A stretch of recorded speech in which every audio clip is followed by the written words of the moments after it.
of Edgar Allan Poe. If you visit here on January 19th, Poe's birthday, you may catch a glimpse of the mysterious toaster who leaves a bottle of cognac and a rose for Mr. Poe. Baltimore's West Side, served by convenient light rail, is a scintillating mixture of old and new. The Lexington Market is the oldest market in America. People have been shopping here since 1782. The public markets in Fells Point and Federal Hill are newcomers, only open since the Civil War. The West Side Renaissance is centered around a beautifully restored showplace where headliners like Bob Hope, Frank Sinatra, and Ronald Reagan appeared over the years. The first African American to write a hit Broadway show was jazzman Eubie Blake. He's one of the many musical legends whose roots go back to Baltimore. It was at the Royal Theater that Pearl Bailey worked in the chorus line and Louis Armstrong and Fats Waller were accompanists. Billie Holiday and Cab Calloway called Baltimore home.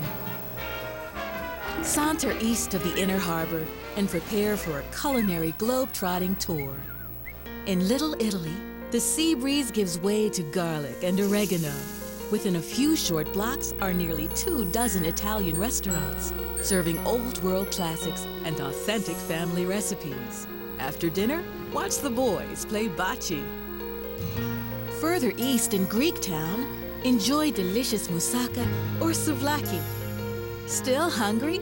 You'll find eclectic restaurants and great pub grub in historic Fells Point. Cobblestone streets and colonial homes are a link to the past and a freewheeling spirit that persists to this day. There's living history, cultural diversity, and a lore of the past, no matter where you wander. To take it all in, take a walking tour. There's even one that lets the spirits move you. Everyone loves the ice rink. These sweethearts were married there. Whatever the season, there's always something happening. Festivals, holiday events, a spectacular parade of lighted boats. But no need to wait for a special occasion.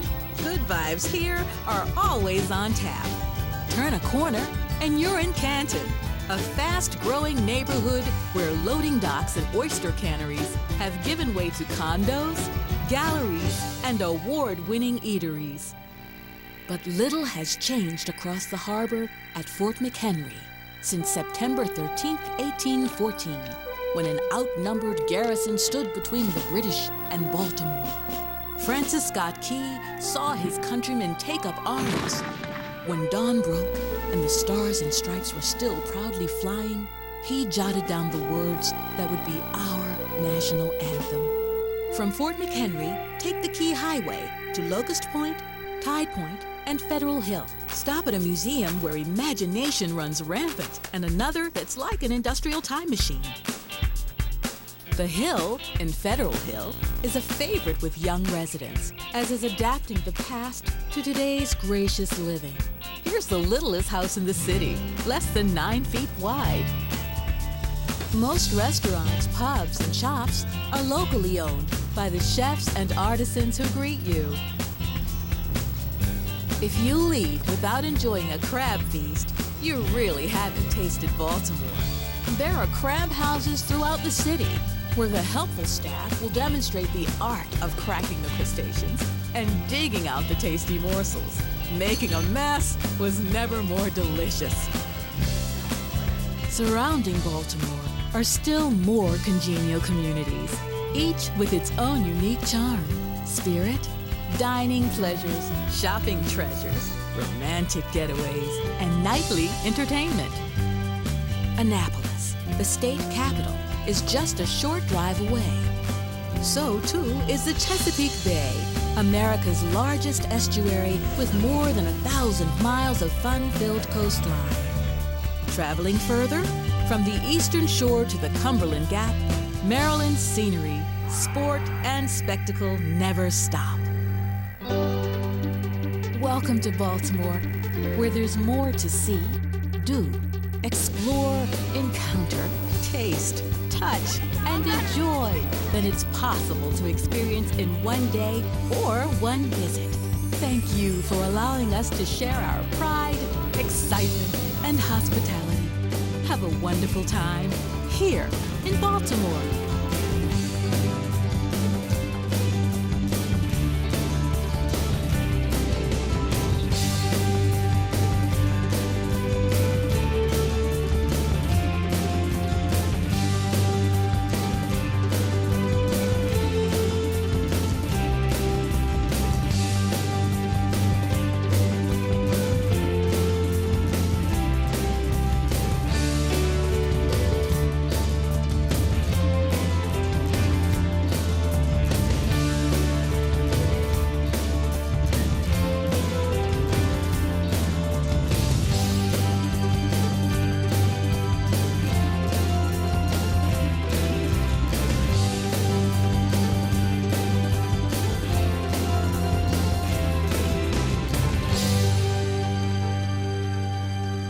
All right, well, back with Top of the Morning. I'm John Carrington, Hi, I'm Alex Hewitt. Welcome back. and we're having a wonderful discussion with Mike Gray, who's a local film producer and a videographer.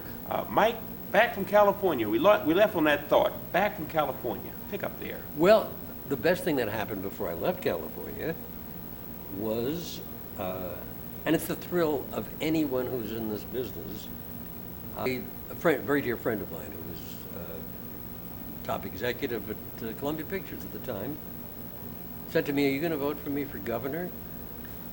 And I said, "I didn't know you were running for governor." He said, "No, you fool, governor of the Academy." I said, "You mean the Academy of Motion Picture Arts and Sciences?" Oh. I said, "I don't belong." He said, "We got to do something Ah. about that." Make a long story short, 6 months later, the way they do it is they have a membership committee of 20 people in your branch, in each branch, and you have to be voted in. It has to be unanimous. And out of, I think, they say out of every 200 nominations, one is accepted Wow. unanimously. And I was nominated, and I am delighted to say that I vote every year for the Oscars. Oh, you do? Wow, that's right. an honor. Elected into the Academy. Do you get to see all the films? I mean, that's tough. We Watch get, all those movies. what happens is the studios send you what they call screeners.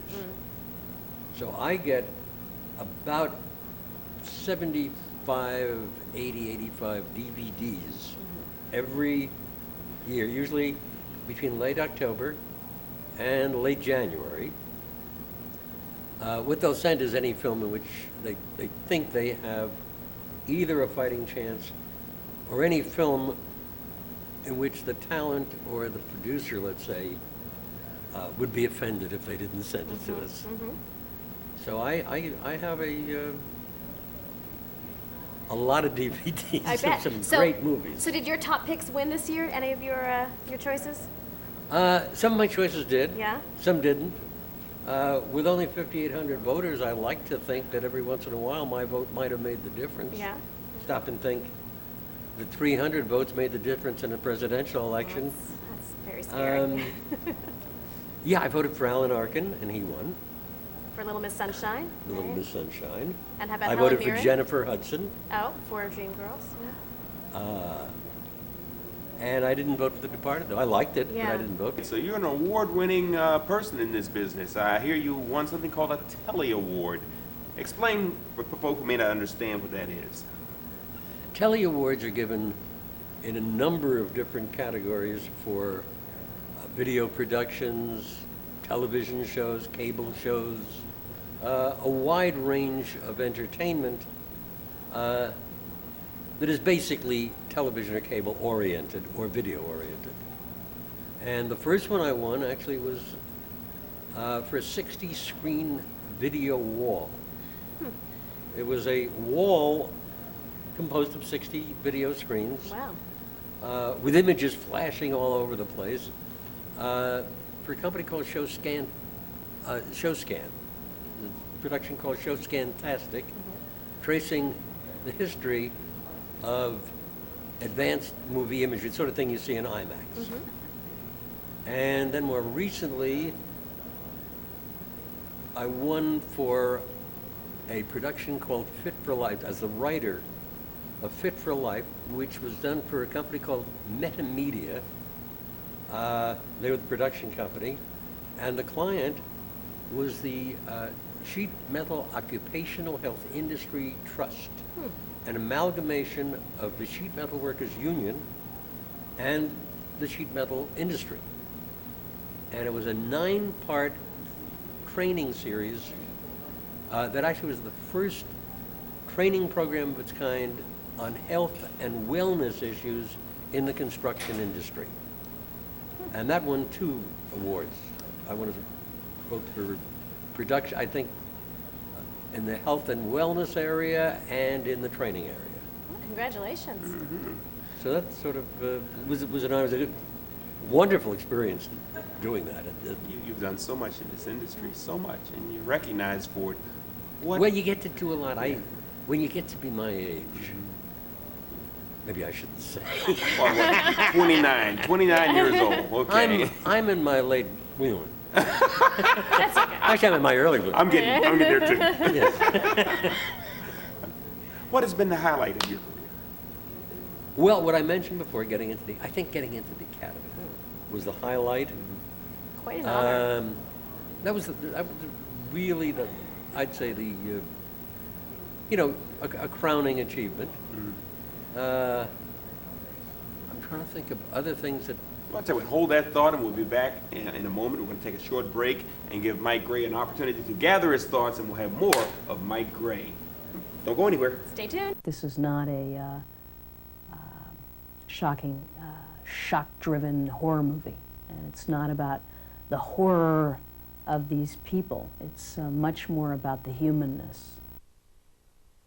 We're born or raised through a number of years with a set kit of things that make you react in certain ways towards things.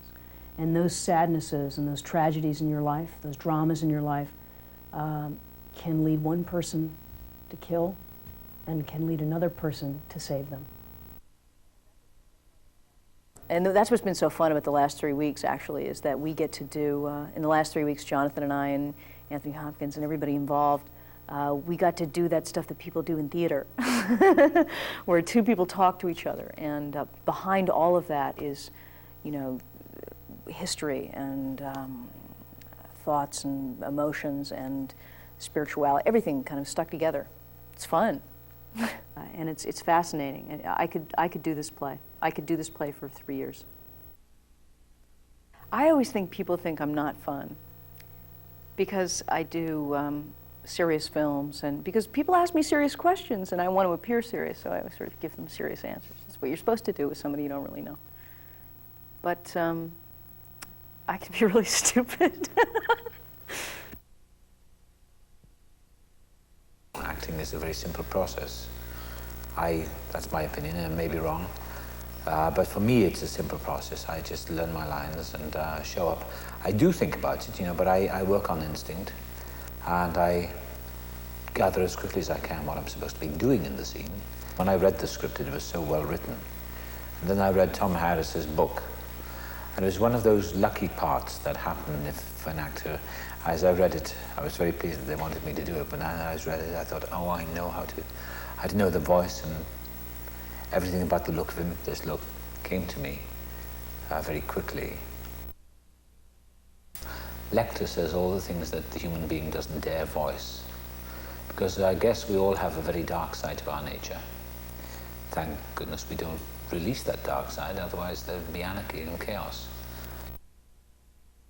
I've met 1 or 2 deeply evil people who have no conscience. I guess we all have. And they're people you don't want to hang around with too much, because you're dealing with a world of such unreality. I know one guy who's taken a lot of people for a ride. He has a lot of charm.